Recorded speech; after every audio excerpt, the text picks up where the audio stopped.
So we're here at CES 2020 with Akin Sawyerr. He's a government head over at Decred, and we're going to talk about the Unbanked. Tell us about what you guys are working on over at Decred right now and what you're particularly interested in. Yeah, so a lot of my focus is on strategy and governance for Decred, but I also have geographical purview over Africa.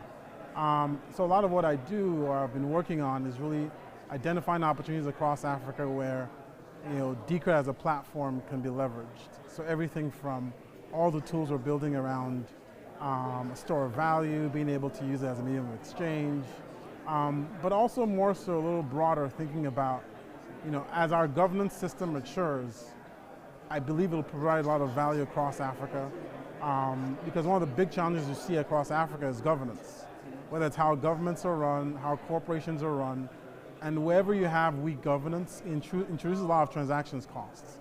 It just becomes a lot more expensive, right, to do business in environments where the rule of law might be weak. And so we believe that cryptocurrencies and crypto networks, where your trust is based on the platform, your trust is based on a transparent governance system, will have a lot of applications across Africa. How long does it take until the whole world starts adopting something like a distributed governance system? I don't know, that's a good question. I think it's about value, right? I think part of the challenge is, for example, at Decred, we've had our off-chain governance system live for just about a year, right? I think it takes time for people to sort of see how things are going, see how the kinks are worked out, and time to validate that, oh, this is very interesting and novel. And I think we're sort of at that point where people are beginning to appreciate the virtues of governance and how we do the Decred in a decentralized way, and we can talk more actively about how we've applied it to how we govern our own network. So I think it becomes a lot easier to talk to someone about something you're already doing, and them seeing the value in what you're doing.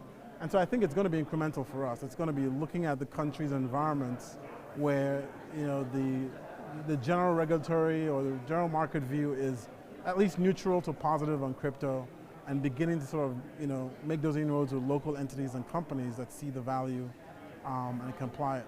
How do the things that you're doing apply to some place like Baltimore, or apply to one of these places where gerrymandering is sort of taking the voice away from folks in the US? Yeah, so I think it definitely has applications.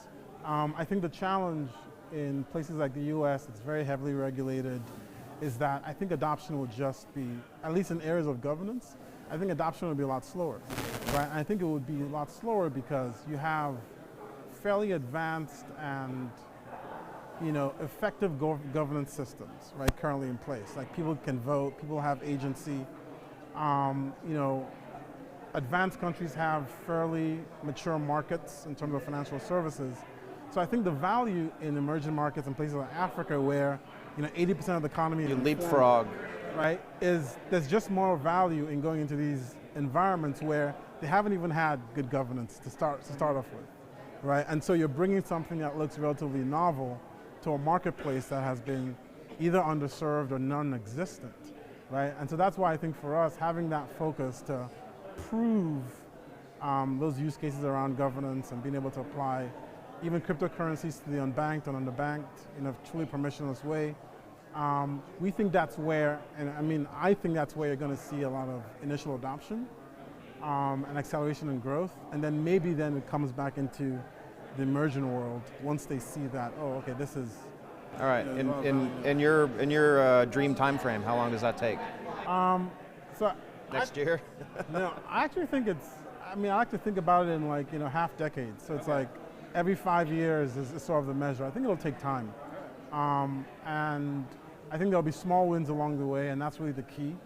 But I think it'll take time, like any other technology. Like it took really 20 years for the promise of the internet to begin to kind of mature and evolve, right? And I think in the crypto space it'll be similar too, right? Most networks other than Bitcoin are relatively young, less than 3 to 4 to 5 years old, right? So I think if people have a much longer view as to, and give this time, I think we'll see some interesting things come out. Super. Thanks for joining us. Thanks a lot.